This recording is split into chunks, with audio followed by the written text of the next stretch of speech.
Beberapa tempat memang belum ada izinnya langsung ditutup. Tapi justru yang ada di tempat-tempat wisata tadi malah sudah ada izinnya loh. Ini kan yang ingin nanti kita pertanyakan secara serius kepada pemerintah kota. Prihatin dengan maraknya penjualan dan tempat-tempat minum miras yang terkesan kok sangat bebas di gitu kota Surakarta. Maka kami punya kewajiban, para ulama punya kewajiban untuk mencegah kerusakan ini.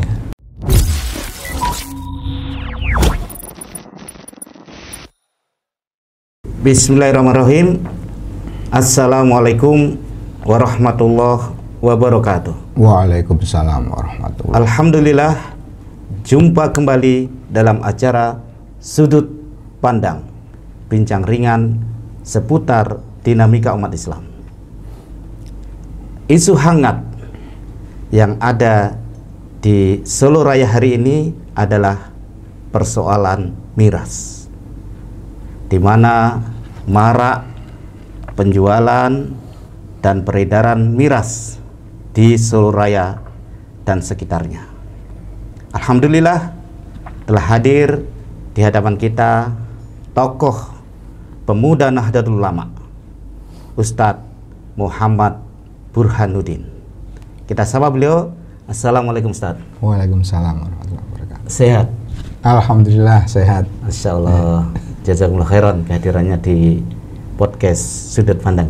Ya, terima kasih sama-sama. Alhamdulillah. Beliau sebagai pimpinan Pagar Nusa Solo, beliau juga sebagai ketua harian Ikatan Pencak Silat Indonesia IPSI Surakarta. Beliau juga sebagai anggota Majelis Ulama Indonesia Surakarta bidang Komisi Ukhuwah. Beliau juga sebagai anggota Forum Silaturahmi Ulama dan juga sebagai Forum Persatuan Umat Islam Surakarta sebagai sekretaris. Beliau juga yang biasa kita kenal dengan Gus Burhan ini sebagai Ketua Lasnah Dakwah dan Zikir Surakarta, dan beliau juga sebagai bagian keamanan Masjid Agung Surakarta, dan yang lain beliau sebagai pengasuh Pondok Pesantren Ababil Kiai Haji Hilal Adnan. Jazakumullah khairan Gus Burhan. Insyaallah. Terima kasih.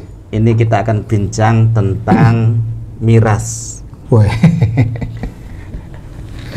Yang kelihatannya semakin hari semakin marak dan ada keresahan-keresahan di tengah umat Islam. Nah, sebenarnya seperti apa maraknya miras di Solo ini, Gus? Ya, alhamdulillah kebetulan saya lahir di Solo, di Kauman, Insyaallah. Dan sampai sekarang ya masih di Kauman, menemani menjaga ibu saya masih, kalau bapak sudah almarhum. Sehingga untuk Kota Solo ya cukup tahu lah ya. Tahu ya. Selama 50 tahun saya hidup di Kota Solo, seluk-beluknya, tatanan masyarakatnya, budayanya dan sebagainya cukup mengetahui. Kemudian kalau berkaitan dengan miras di Kota Surakarta, ya kita semua juga tahu bahwa sejarah tentang miras ini sudah ada sejak zaman nabi-nabi terdahulu. Bahkan mungkin permasalahan miras ini akan sampai nanti hari kiamat. Mungkin sunatullahnya seperti itu. Kalau 100% kita mau menghapuskan kayaknya juga tidak mungkin.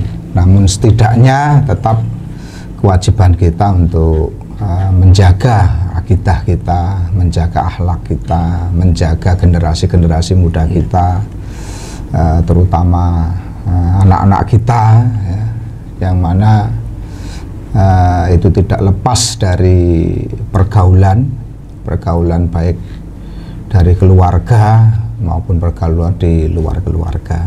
Dan masalah miras ini atau minuman keras ini ya salah satu yang jelas secara syariat Islam kan diharamkan. Iya, kita sepakat semua bahwa miras adalah haram berapapun persen namanya tercampur dengan miras itu adalah barang haram. Ya. Nah, maka itu kita sebagai umat Islam harus menjauhi, menjauhi barang-barang tersebut, mengantisipasi dan sebagainya. Nah, kemudian miras di Kota Solo, ya dulu kalau orang kumpul-kumpul itu kan ada istilahnya apa tuh, ciu itu ya, yang marak di ini. Ya, sekarang sudah zaman semakin maju, maka penjualan miras juga semakin mengikuti zaman ini, yang cukup mengkhawatirkan bila tidak dikendalikan. Maksudnya terbuka bebas gitu Gus, penjualan miras hari ini? Itulah yang membuat hari ini kita miris ya dengan keadaan itu. Bagaimana pemerintah Kota Surakarta, kami apresiasi, melakukan pembangunan yang besar-besaran di Kota Surakarta.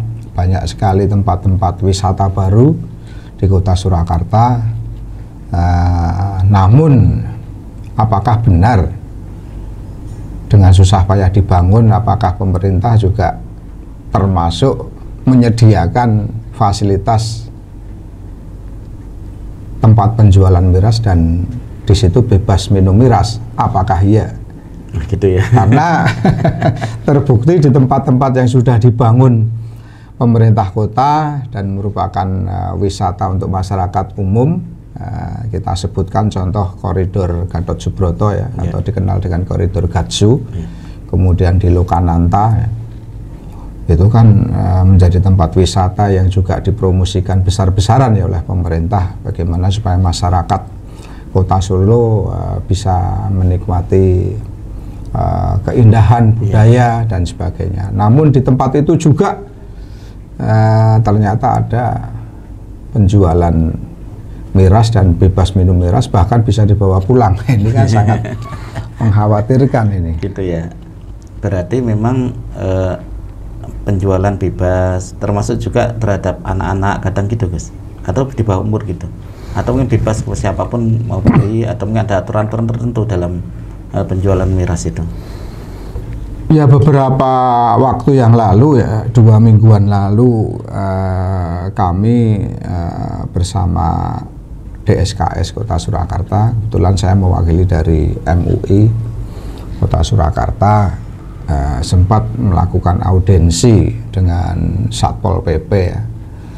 Lalu di situ dari tim DSKS menyampaikan beberapa masukan, juga menyampaikan data-data seputar di lapangan. Lalu juga bersama-sama kita membaca peraturan di Solo, kan ternyata yang mengatur tentang miras itu kan ada perwalinya ya. Perwali ya? Ya, perwali, perdanya malah belum ada. Belum ada ya? Perwali, kemudian ada juga peraturan pemerintah yang tentang apa itu, promosi ya, tentang promosi minuman beralkohol. Di situ sudah jelas banyak pelanggaran sebetulnya yang dilakukan ya, seperti dekat tempat ibadah, dekat tempat pendidikan, kemudian di pemukiman, kemudian jam operasional dan sebagainya.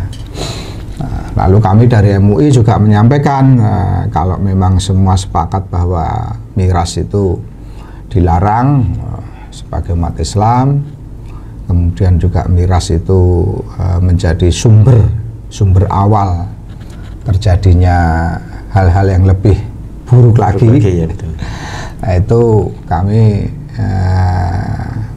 mendorong kepada pemerintah melalui Satpol PP untuk melakukan penegakan.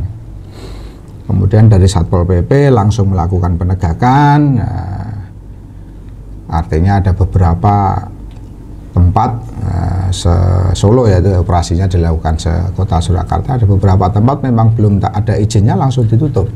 Oh gitu ya, langsung ada action ya? Ya, tapi justru yang ada di tempat-tempat wisata tadi malah sudah ada izinnya loh. Ini kan yang ingin nanti kita pertanyakan secara serius kepada pemerintah kota, kepada dinas dan aparat terkait, kok bisa kok mudah sekali padahal izin di tempat-tempat tadi yang padahal di tempat-tempat yang mana itu dicanangkan sebagai pariwisata baru oleh pemerintah Kota Surakarta. Dan di situ kan segala umur kan bisa masuk, datang kan ya di tempat itu. Dan kenyataannya dari data-data dari bahkan Instagram mereka sendiri itu menawarkan penjualan secara take away lewat WA aja bisa dikirim. Nah itu kan juga menyalahi aturan kan, karena biasanya tempat yang sudah berizin itu izinnya adalah minum di tempat, tidak boleh dibawa keluar. Karena dibawa keluar berarti kan membawa masalah baru di tempat itu ya yang lain. Tapi yang ingin kami soroti adalah itu tadi, kok mudah sekali memberikan izin penjualan miras dan orang bebas minum air bersih di tempat-tempat umum, tempat wisata. Sebenarnya di masyarakat sekitar atau mungkin secara umum ada keluhan nggak Gus dengan kondisi seperti itu? Nah, pada saat kami audiensi dengan teman-teman DSKS dan beberapa tokoh Satpol PP, itu kan termuat di dalam berita ya, termuat di berita, kemudian juga terupload di media sosial. Di situ tersebutkan bahwa saya ikut hadir. Kemudian karena Kemlayan, yang terutama yang di Kampung Kemlayan ya, di mana koridor Gatsu itu kan berada di wilayah Kelurahan Kemlayan. Dan itu kan berbatasan dengan kampung saya kan, Kelurahan Kauman. Ya, Kauman ya. Otomatis kan warga-warga Kemlayan ini kan banyak yang mengenal saya ya, karena tetangga kampung. Banyak WA dari masyarakat masuk ke saya. Ya masyarakat sebetulnya resah ya. Dan setiap hari tidak tenang karena hampir setiap hari pasti ada keributan. Kemudian melanggar jam operasional, setiap hari itu suara musik sampai jam 3 malam. Padahal itu berdempetan dengan rumah-rumah warga. Ya. Nah ini warga sebetulnya sangat keberatan, tapi ya tidak punya daya. Bahasa dari warga, kami nggak punya backup, kami nggak punya apa tuh namanya kekuatan untuk melakukan protes, berkali-kali protes yang tidak mempan gitu. Tidak diindahkan. Karena kita juga tahu lah, kadang tempat-tempat seperti itu kan pasti ada backupnya kan. Entah dari oknum-oknum pemangku wilayah di situ, oknum preman di situ, bahkan oknum dari kepolisian atau TNI atau oknum dari yang lain yang artinya kadang kan membackup, tapi kita belum tahu apakah ada oknum-oknum itu. Tapi nyatanya masyarakat ini ketakutan dan resah. Gitu ya. Memang masyarakat juga merasa terganggu dengan kondisi itu sebenarnya ya. Iya betul. Merasa terganggu, kemudian mereka juga mungkin merasakan dampak buruknya juga gitu. Ya siapa yang nggak takut seandainya saya. Seandainya saya punya anak 4, ya kan, punya anak 4. Nah, yang gede 3 perempuan, 1 laki-laki. Yang gede baru menginjak kuliah, yang kecil masih SD kelas 6. Seandainya itu ada di samping rumah saya, apa nggak khawatir buat anak-anak kami. Ya, terus lah apakah pemerintah tidak dalam memberikan izin, apakah tidak memandang itu? Apakah tidak ada kajian sosial kemasyarakatan? Sedangkan alhamdulillah saya kan juga konsultan perizinan terutama di bidang supermarket ya. Kami mau mengajukan izin supermarket aja ada kajian sosial kemasyarakatan. Gitu ya. Bagaimana supermarket ini nanti ada dampak enggak terhadap masyarakat, lingkungan sekitar, pasar tradisional, kemudian UMKM di sekitarnya. Itu ada kajiannya. Kemudian ada surat tidak keberatan dari penduduk sekitar. Itu aja untuk menjual barang halal ini supermarket. Nah ini penjualan miras, masa tidak ada dampak, tidak ada kajian itu ya, sosial, dampak lingkungannya, dampak ininya. Sekarang belum lagi koridor Gatsu yang susah payah dibangun seperti itu, yang katanya Solo itu kota ramah anak, ya itu sudah tidak menjadi ramah anak. Karena itu ya. Ya jelas. Jangankan anak-anak ya, jangankan anak-anak. Orang yang sehat waras saja ya, lewat situ udah takut sekarang. Udah takut ya. Udah takut. Siapa yang nggak takut dengan orang mabuk? Iya, apalagi kondisi malam gitu ya. Kondisi malam, udah nggak nyaman. Nggak nyaman. Terus apalagi buat anak-anak. Apakah memang tidak ada kontrol Gus dari pemerintah daerah selama ini? Ya justru itu yang akan kita pertanyakan ya. Ke depan kan para ulama, para tokoh juga sedang berkumpul. Beberapa juga katanya sudah ada yang berkomunikasi dengan pemerintah kota supaya hal ini menjadi pembahasan yang serius ya, karena jangan sampai nanti kalau tidak dibahas dengan serius tentang dampaknya, karena nyata-nyata sudah berdampak. Iya. Itu kan jangan sampai nanti kan menjadi konflik sosial ya. Iya, betul. Jangan sampai menjadi konflik sosial, jangan sampai nanti komponen masyarakat bergerak sendiri-sendiri, jangan sampai nanti timbul masalah yang lebih besar. Gitu ya. Berarti memang sebenarnya justru kita menanyakan apa yang telah dilakukan oleh pemerintah daerah terhadap kondisi semacam itu, Gus. Iya, iya. Termasuk bagaimana respon para tokoh dan mungkin ormas Islam khususnya di Surakarta ini, Gus.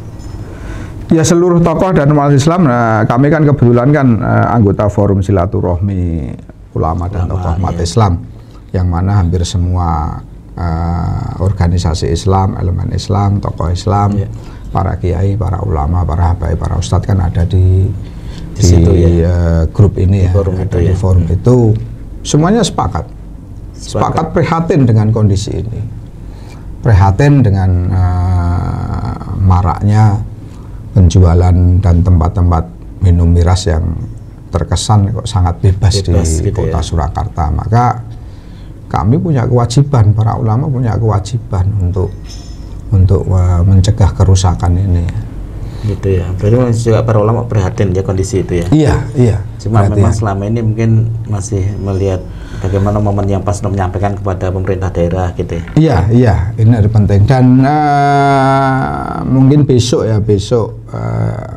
hari Rabu sore, ini tanggal berapa ini?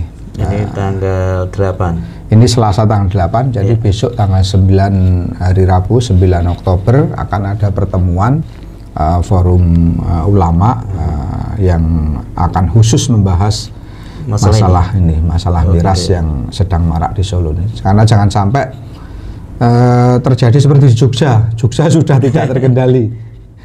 Gitu ya. Sehingga ya jangan sampai kota Solo yang kita cintai ini masalah miras juga menjadi tidak terkendali. Betapa bebasnya perizinan, betapa bebasnya orang menjual, betapa bebasnya orang mau minum minuman seenaknya sendiri. Termasuk saya dengar juga anak-anak di bawah umur itu, Gus ya. Banyak anak-anak ada data-data itu ya, anak ada dari teman-teman, ada datanya. Gitu ya. Ada datanya, bahkan dari Satpol PP pada saat sidak itu juga menemukan anak-anak di bawah umur. Berarti memang ketika mau beli memang tidak ada ya, namanya orang mencari uang, kadang mereka juga nggak urusan kan. Padahal kalau dalam konteks Islam jelas haram ya. Iya. Tapi bagaimana pemerintah daerah ini melakukan kontrol? Bisa dibayangkan begini, Satpol PP pada saat sidak itu kan hanya berapa jam itu paling, di sana palingan hanya setengah jam. Setengah jam gitu ya. Setengah jam aja sudah ada beberapa pelanggaran. Apalagi berjam-jam. Lah apalagi tiap hari. Kan tidak mungkin diawasin terus juga kan. Iya. Nah, kita pastikan setiap hari pasti ada pelanggaran, menjual di bawah umur, kemudian menjual di bawah pulang. Apalagi tapi ya dekat tempat ibadah, dekat masyarakat, dekat sekolah, itu kan betul. Apalagi itu kan sentra pariwisata umum. Ya Gus, kembali ke para ulama tadi Gus. Memang nanti akan dibahas secara khusus untuk mensikapi maraknya miras ini ya, dari forum silaturahmi ulama di Surakarta ini. Betul, karena saya pribadi terus menyampaikan kan di grup, terus menyampaikan apa yang kami lakukan selama ini dalam hal kecemasan atau sudah resah dalam hal miras ini, kami terus sampaikan Sehingga kami juga ingin supaya tokoh-tokoh ini juga benar-benar mengerti permasalahannya. Karena kadang kan beliau-beliau kan ya mohon maaf kan beliau kan juga mengasuh pondok, kemudian sibuk melakukan dakwah dan sebagainya. Saya yakin beliau-beliau ini kan juga tidak memantau. Mungkin perlu data-data yang. Makanya kami yang muda-muda ini ingin menyampaikan data-data kepada para kiai ini. Ini loh seperti ini, kiai, fotonya seperti ini, videonya seperti ini, beritanya seperti ini. Kalau masih nanti para ulama, para kiai ini tidak percaya, ya mungkin diajak ke sana. Kita ajak ke sana. Dalam rangka untuk sekedar benar enggak sekedar tahu ya. Kira-kira mungkin apa nanti yang akan dikeluarkan dari para ulama, mungkin statement ya pasti kan beliau punya satu pemikiran yang lebih adem ya untuk menyelesaikan. Setidaknya kan nanti dari forum ini karena juga di situ juga ada pengurus-pengurus MUI, nanti setidaknya akan melakukan satu surat himbauan yang ditujukan ke semua masyarakat ya untuk menjauhi miras.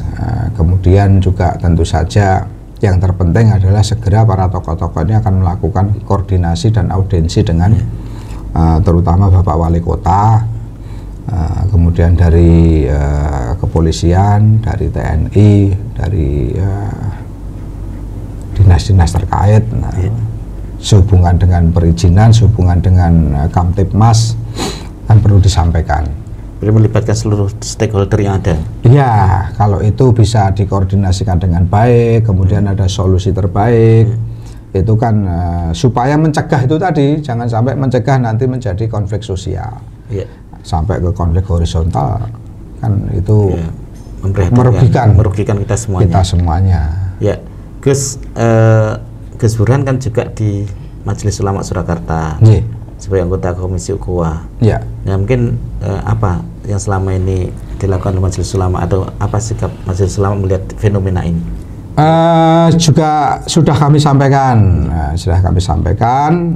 ke forum para petinggi atau pengurus harian Majelis Ulama Kota Surakarta, khususnya ke Ketua Umum Yai Haji Abdul Aziz, dan beliau semua merespon dengan baik dan akan segera melakukan rapat, dan beberapa komisi fatwa dan komisi hukum itu juga sedang merancang surat himbauan atau pernyataan sikap berkaitan dengan miras yang ada di Kota Solo. Berarti semua elemen ini bergerak ya untuk memberikan yang terbaik untuk masyarakat, karena memang kondisinya sudah sangat meresahkan tadi ya. Ya, karena ini sudah menjadi permasalahan kita semua, apalagi permasalahan umat kan ini kan. Betul. Kemudian kalau bicara masalah miras, saya itu 25 tahun di dunia industri hiburan. Gini-gini saya artis musik rock. Jadi saya sedari muda itu sudah menjadi artis musik ya. Artis musik, saya pemain drum, saya menjadi drummernya Kaisar Rock Band. Saya menjadi drummernya Power Slave, saya menjadi drummernya Magnum Gang, saya menjadi banyak.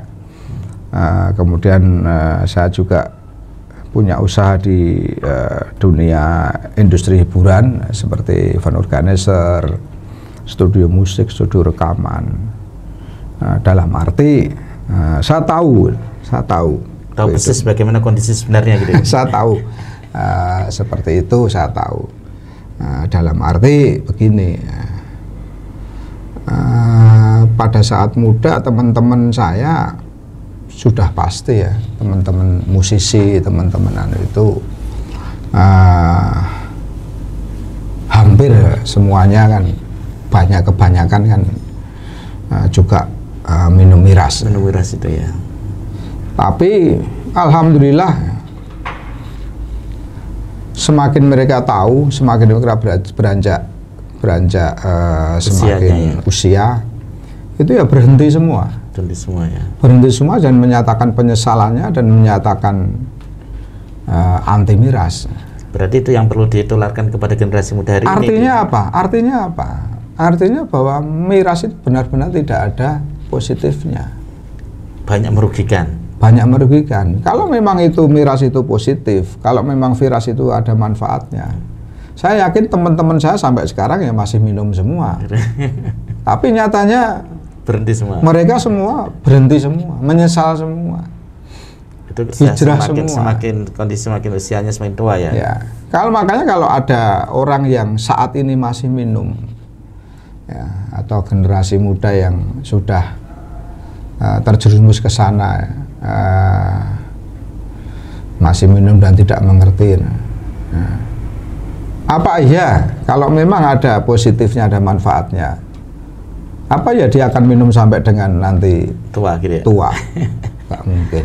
Kalau orang nggak mungkin bicara negatifnya, dampak buruknya itu kan sudah tahu Gus ya. Ya. Tapi kadang-kadang ketika orang sudah terjerumus ke situ untuk menghentikan kan sulit. Itu kira-kira seperti apa kalau ada anak muda? Ya biasanya tuh hanya ikut-ikutan aja, hanya ikut-ikutan, terus biar dianggap gagah, laki-laki maco, biar dianggap gitu ya. dianggap wah aja. Sebetulnya mereka hanya mengejar kehidupan hedonnya aja.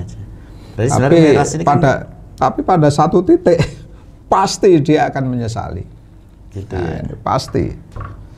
Padahal ini miras ini kan sebenarnya pintu awal dari keburukan-keburukan yang lain biasanya. Jelas, kita kan juga tahu umat Islam ada cerita harut-marut ya. Cerita harut-marut bagaimana malaikat itu kan, malaikat yang ingin diuji sebagai manusia. Itu malaikat aja ya yang diuji sebagai manusia, harut-marut itu. Awalnya tergoda coba-coba dengan miras, setelah mabuk akhirnya dia berzina, akhirnya dia membunuh. Dengan keburukan-keburukan yang lain akan berlanjut. Dan akhirnya tidak diampuni kan dari hanya mencoba-coba miras. Gitu. Baik. Gitu. Ini kan luar biasa. Ini hati-hati dengan generasi muda. Ya Gus, kembali ke Surakarta tadi Gus. Kan memang pemerintah daerah itu juga ingin menggalakkan pariwisata. Kan selama ini kadang-kadang identik ya pariwisata itu ya harus ada minuman beralkohol macam-macam. Kan sebenarnya tidak harus seperti itu ya. Atau gimana? Ya kita paham masalah bahwa memang negara kita bukan negara syariat Islam. Apalagi kota Solo juga kota yang majemuk. Kita paham masalah itu. Nah, tapi masalah miras ini kan juga tidak bisa terus bebas-bebasnya, kan nggak bisa begitu. Harus ada penataan, harus ada pengendalian. Makanya seperti tadi saya pertanyakan, apakah iya pemerintah membangun Gatsu, membangun Lokananta, itu juga termasuk ada master plan-nya di situ, ada titik-titik untuk fasilitas itu, untuk investasi atau untuk mengizinkan dengan bebas kafe atau toko yang menjual itu ya, menjual miras dan bebas minum miras di situ. Apakah iya? Dipertanyakan itu ya. Kan gitu. Kalau memang iya ya kita tolak bersama-sama, berarti dolim kan itu kan. Karena apa? Karena hubungannya kan dengan kerusakan moral generasi muda. Nah, tentu saja tidak bisa diperdebatkan lah dampak negatif positifnya dari miras. Masalah bahwa Solo kota pariwisata iya, namun kan ada pengendalian. Yang jelas biasanya setahu saya itu tempat penjualan miras itu hanya di hotel-hotel, yang mana di situ ada dari luar negeri yang memang membutuhkan dan sebagainya, tidak terus tidak dikendalikan. Baik Gus, ini memang persoalan mirasnya persoalan kita bersama ya, yang memang sebenarnya akan selalu ada ini ya. Kalau dihilangkan secara penuh kelihatan juga sesuatu yang agak mustahil ya, karena memang ini perjalanan dari zaman dulu sampai yang akan datang masih tetap ada. Cuma bagaimana sebagai seorang muslim kan mensikapi ini dengan baik sesuai dengan koridor syar'i yang diperintahkan oleh Allah. Oke Gus, mungkin bincang-bincang kita, mungkin ada harapan atau mungkin keinginan dari Gus Burhan khususnya kepada pemerintah Surakarta terkait dengan isu dan peredaran miras ini. Apa harapan dari Gus Burhan? Ya, harapan kami kepada pemerintah Kota Surakarta, terutama memang dalam hal miras ini, saya pribadi mempunyai concern serius dalam hal ini. Kami ingin berdakwah dan berjuang untuk menanggulangi ini. Maka kami mohon kepada pemerintah kota untuk benar-benar memperhatikan dan mengendalikan dan juga melihat dampak-dampak ya, dampak-dampak. Kami paham bahwa perizinan saat ini melalui online OSS yang sangat dipermudah, namun di tingkat daerah kami mohon kepada pemerintah Kota Surakarta untuk tidak mudah memberikan izin. Kemudian kalaupun izin sudah keluar, maka itu perlu tetap ada evaluasi. Apakah menjadi dampak yang baik atau dampak yang buruk terhadap pariwisata Kota Surakarta, terhadap generasi muda Surakarta, terhadap kondusivitas Kota Surakarta, terhadap sosial kemasyarakatan di mana tempat itu berada. Sehingga untuk yang ke depan, mohon pemerintah Kota Surakarta tidak mudah memberikan izin. Kemudian kalaupun sudah ada yang diberi izin, maka mohon evaluasinya. Apabila memang evaluasinya menyebabkan dampak yang lebih buruk, maka mohon bisa dicabut izinnya. Kemudian dari aparat-aparat terkait TNI Polri, mohon juga diawasi. Kadang ya kami paham jangan sampai ada oknum-oknum yang memanfaatkan situasi, yang menerima atensi-atensi yang mana akan memperburuk citra dari masyarakat, dan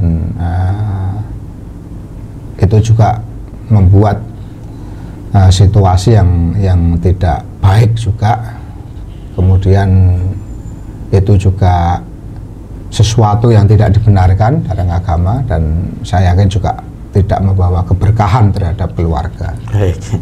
Kalau harapan Gus Burhan terhadap para ulama, kiai, tokoh masyarakat, ormas Islam khususnya itu apa dengan masalah ini? Ya, kami harapkan para ulama ini tidak hanya mementingkan kalangan umat-umat yang taat saja ya.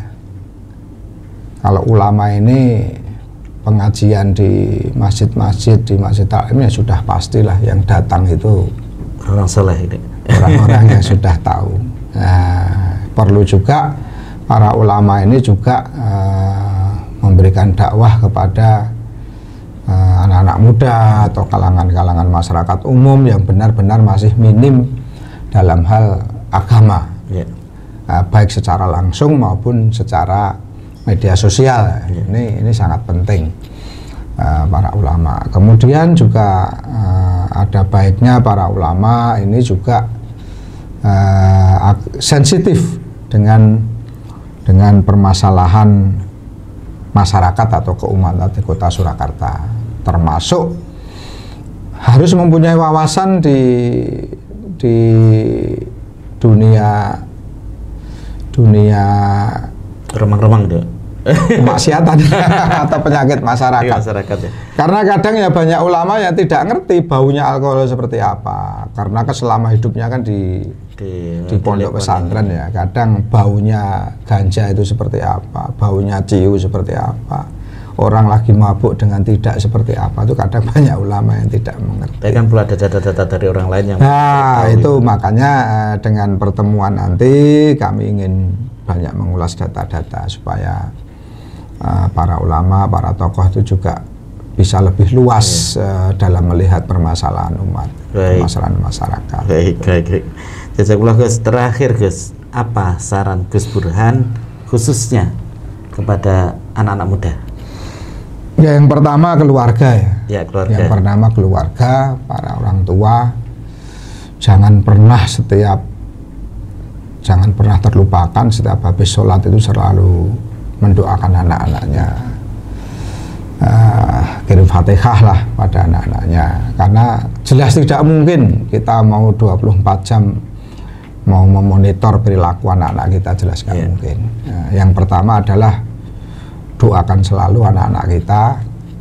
Yang kedua, selalu ingatkan sholat, ingatkan ngaji, ingatkan sedekah, karena itu semua yang akan menjauhkan dari hal-hal yang buruk, dari godaan-godaan setan. Setelah itu ya anak-anak muda ini monggo boleh mengapresiasikan seperti saya tadi ya, saya 25 tahun sebagai artis musisi rock di dunia hiburan, tapi alhamdulillah bisa dicek di teman-teman saya, dan saya yakin ini berkat doa dari Bapak Ibu saya. Boleh dicek teman-teman saya pada saat Burhan menjadi rocker, menjadi pemain musik, apakah pernah dan berkumpul dengan mereka-mereka, apakah pernah melihat saya ibaratnya ya, mohon maaf, minum 1 tetes Homer atau masuk 1 butir narkoba dan sebagainya.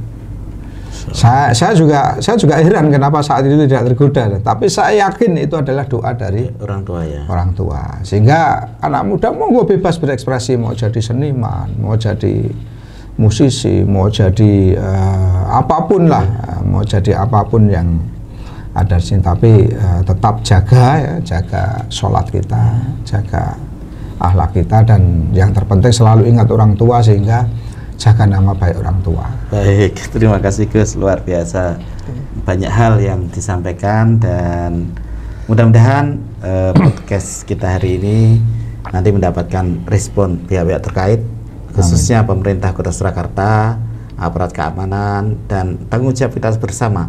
Amin. Para ulama, tokoh masyarakat, ormas Islam, dan seluruh elemen masyarakat khususnya di seluruh raya dan sekitarnya.